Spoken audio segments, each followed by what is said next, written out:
자, 그 샐러드 가게를 하고 있는 30대 사장님의 제보네요. 네, 제보자는 부산에서 프랜차이즈 샐러드 가게를 운영을 하고 있습니다. 2달 전에 차렸고요. 이때 이제 가게를 시작하면서 아르바이트생을 뽑았습니다. 그때 이제 저녁 7시부터 11시까지 일을 할 수 있고 적어도 6개월에서 1년 정도 오래 일할 수 있는 사람을 뽑았는데요. 이때 40대 여성 한 명이 지원을 했고 오래 근무할 수 있다고 해서 이게 뽑았다고 합니다.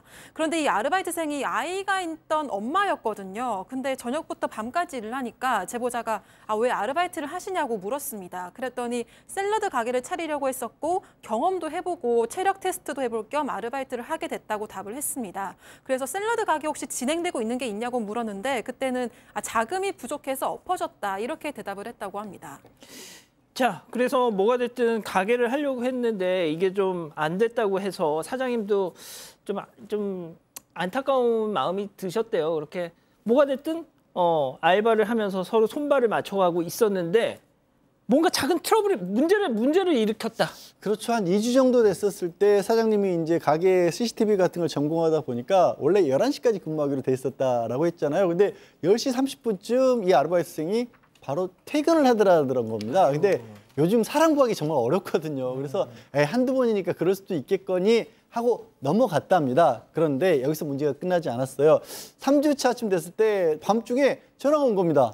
소비자 구매한 고객이었어요. 어떻게 된 거냐고 했더니 아니 내가 샐러드를 주문했는데 배달된다라고 떴는데 이후 배달도 안 오고 아무 연락이 안 된다. 근데 지금 배달 앱에는 전화 주문만 가능하다고 뜬다라고 해서 전화를 걸었던 거고 아마 사장님이 그 전화를 자기 전화로 연결을 시켜놨던 모양이에요. 그래서 전화를 받았고 확인을 해보니까 마지막 주문을 받고 나서 10시 19분쯤 마지막 주문을 배달기사가 픽업을 했고 그런데 그 이후에 음식 가지고는 아예 10시 32분에 결제 단말기를 꺼버리고 10시 32분에 퇴근을 해버린 겁니다. 11시까지인데. 예. 그러니까 이제 배달앱에는 추측건대는 11시까지 영업시간으로 돼 있으니까 다른 손님도 주문을 했는데 그런데 이 결제 단말기 꺼버리고 퇴근했으니까 주문은 됐는데 결국에는 실제로 배달을 못하는 그런 상황이 벌어졌고 결국에는 환불해주고 취소했답니다. 사장님 입장에서 화가 나겠네요. 뭐가 됐든 이 영업시간은 고객과의 약속이잖아요. 그렇죠. 근무 시간이 7시부터 11시인데 왜 10시 반에 네 맘대로 그렇게 했느냐라고 질문하니까 자기는 영업이 끝났으니까 마감해도 된다고 생각하고 퇴근했다라고 얘기를 합니다. 그렇게 하니까 사장님 입장에서는 본인 스스로 그렇게 판단해서 그렇게 하면 안 된다. 최소한 한 10시 50분까지 있어 달라고 요청을 했고요. 그러니까 그러면 저는 더 이상 일을 못 하겠다라고 얘기를 했다고 합니다. 아이고야. 그렇지만 알바생 다시 구할 때까지 좀 있어 달라고 얘기를 했고요. 다만 이제 배달 사고 이후에 출근한 알바생 이 사장은 다음 알바생 구할 때 개선되거나 고쳐야 될 게 좀 있느냐고 말해달라고 하니까 힘들지도 않았고 괜찮았다고 이렇게 말했다고 합니다. 뭐 일하는데 딱히 힘들거나 뭐 그런 건 없었어요라고 하길래 그럼 왜 그만두세요? 6개월에서 1년 동안 일할 수 있다고 그렇게 얘기했었잖아요. 자, 대화 과정에서 충격적인 사실을 사장님이 알게 됩니다. 체크포인트 짚어보죠. 걸어서 1분. 자, 이게 뭔 얘기인지 사장님 얘기 들어보시죠. 그때 이야기했던 거 진행하려고 한다. 그래서 축하합니다. 응원할게요. 먹으러 간다고까지 하면서 웃으면서 이야기했거든요. 그래서 위치가 혹시 어디냐고 물어보니까 갑자기 웃으면서 약간 머쓱머쓱거리길래 진짜 괜찮다. 그냥 이야기해주세요. 어차피 알게 될 건데 그렇게 하니까 바로 옆이라고 하더라고요. 그래서 바로 옆이 어디 정도냐고 하니까 걸어서 한 1, 2분이요? 저는 지금 우리 가게거든요. 지금부터 걸으면 이제 거의 다 왔어요. 야, 세상에. 진짜 사장님이 제작진과 통화를 하면서 사장님 샐러드 가게에서 이 알바가 차릴 예정인 그 샐러드 점포까지 실제로 직접 걸어가 보셨대. 자, 지금 CG도 나가고 있는데 132m, 207걸음, 1분. 와, 이건 진짜 132m면 바로 여기잖아요. 저희 100m 달리기 초등학교 때 했던 그 거리잖아요. 이건 정말 사장님께서 너무 불쾌하셨을 것 같고 실제로도 이제 앞으로 사업하는데 악영향을 줄 수도 있는 문제이기 때문에 좀 심각하게 생각이 드셨을 거예요. 그런데도 불구하고 이 사장님께서 좋은 분이셨던 것 같아요. 맨 처음에는 축하한다. 어디냐? 이러면 정말 나 먹으러 가겠다라고 얘기를 했는데 예. 어디예요? 그러니까 근처예요. 근처라고 얘기했대요. 근처가 어디냐고 딱 보니까 100m 앞에인 거예요. 그래서 그 당시에는 당황해서 알았다 이러고 말았는데 지인들한테 물어보니까 이건 정말 상도덕에 어긋난다라고 얘기를 했고 그래서 이제 이 아르바이트생한테 얘기를 했습니다.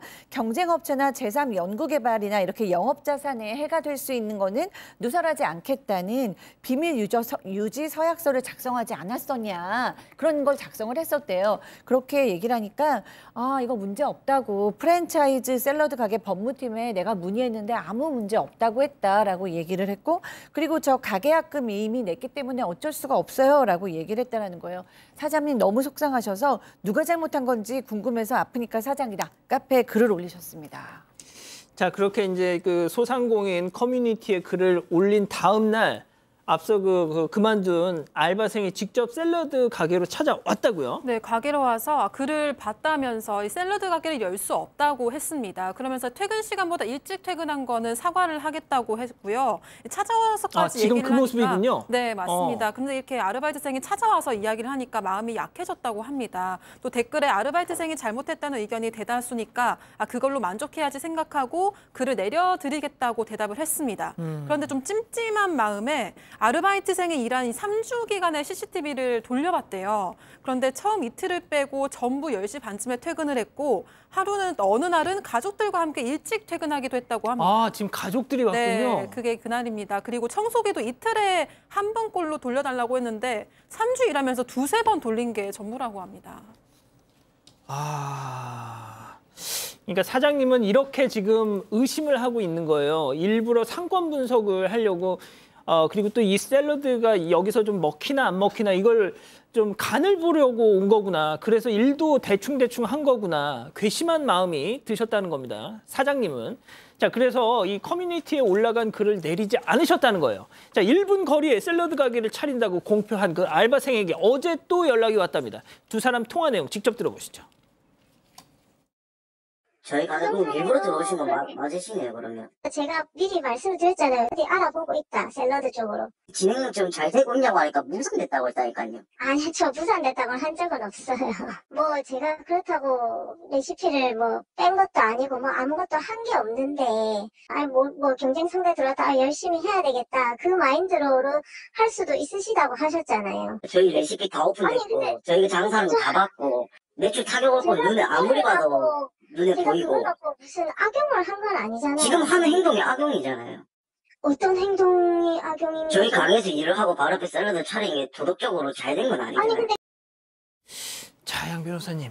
그러니까 양쪽 입장이 들으신 것처럼 딱 나누는 겁니다. 사장이 아니라 이제 아르바이트생 입장은 레시피라고 하는 거 빼간 것도 아니었고 그다음 손님 명단을 가져갔다. 그러니까 비밀이라고 할 만한 거를 가져간 건 아니지 않느냐라는 입장인 거고요. 그저 일만 했다 이런 것이고 가게 사장님 입장에서는 그런 겁니다.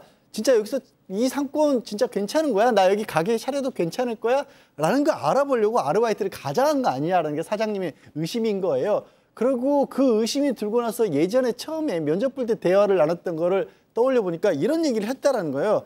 우연히 주말에 지나가다 보니까 장사도 잘 되는 것 같고 사람 많더라. 그리고 매출도 잘 나온 것 같더라. 이런 걸 알고 있었다라는 겁니다. 그러니까 겉보기에서 알아본 게 아니라 실제로 안에 들어와서 진짜 파악해 본 거 아니냐. 그리고 사장님은 그래요.